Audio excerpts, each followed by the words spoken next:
It's been estimated that of the 7,000 languages in the world, half of them are endangered and may disappear in this century.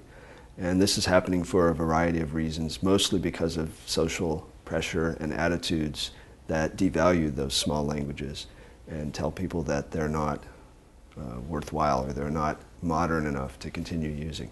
Some people see technology as a threat to the existence of small languages, but the really savvy small language communities are using technology to sustain themselves, to expand their reach, to broadcast themselves out through many different channels, whether it be social media, text messaging, to use technology as a way to survive. En el bosque suenan quila, dos guerreros se aproximan, sus lanzas afilan, son pulsantes rimas, quiñe e puquila, ven peña y vigila, luchar por nuestra historia, con gritos de euforia, revolución victoria, contra el empresario, contra la policía, que atropella a diario, espíritu. Under their Enduring Voices program, which I co-direct, we've been building talking dictionaries.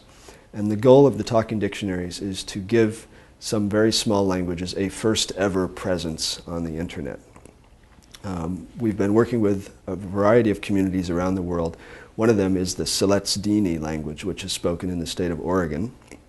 Siletz Dini has probably one fluent speaker and a small handful of people who have some knowledge of the language. And we've been working with Bud Lane, who is acknowledged as the fluent speaker. He has sat down and patiently recorded thousands and thousands of words in the language, and we bring these recordings back to my lab at Swarthmore College, and my students work on them and create a talking dictionary. So you can go to the Siletz Dini Talking Dictionary, type in the word salmon or the word basket, and you begin to see the very rich lexicon of terms that they have. You start to appreciate some of the cultural knowledge. Basket bottom. Sele. Basket design. Honta Hutsnik. The Siletz Nation is using this talking dictionary as a tool to revitalize the languages. They are conducting language classes and helping the younger generation acquire some of the language through the talking dictionary. We've also built a talking dictionary for a language called Matukar Panau. This is a very small language spoken in Papua New Guinea by 600 people. They all live in one village. They knew about the internet before they had ever actually seen the internet, and when our National Geographic team visited the village a couple of years ago, they said, we would like our language to be on the internet. And this was really interesting because they hadn't seen the internet yet. They had heard about the internet. And so with collaboration from the community, we built a talking dictionary for the language. How about a white pig? Bor kabakab man. And how about a black pig? Bor gurgur. And how about my pig? How bor.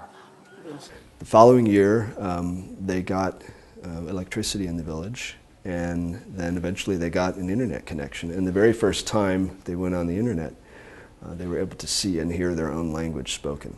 And this sends a very powerful message that their language is just as good as any other. Even though it may be very small and no one has ever heard of it, it's just as good as any other. It can exist in a high-tech medium. The very first talking dictionary I built was for the Tuvan language. Tuvan is spoken by nomadic people in Siberia. They're migratory. They raise animals, goats and sheep and camels. They have a very rich lexicon pertaining to the natural world and the environment that they live in. I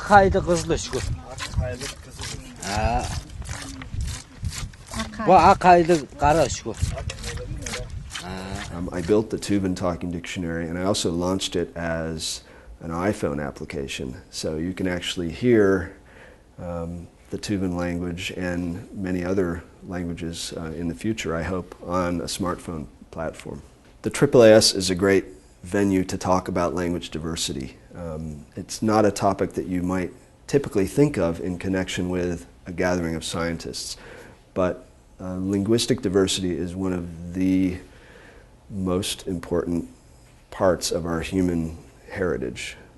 It gives us insight into history, into culture, into how the brain functions. without linguistic diversity, we really wouldn't be human. And so scientists, as well as indigenous communities, are responding to a crisis of language extinction. And that's what this panel is about. And that's why we've chosen the AAAS. We want to get the word out to not only to scientists, but to journalists and to indigenous communities whose languages are struggling to survive, that there's a common goal that we can work together.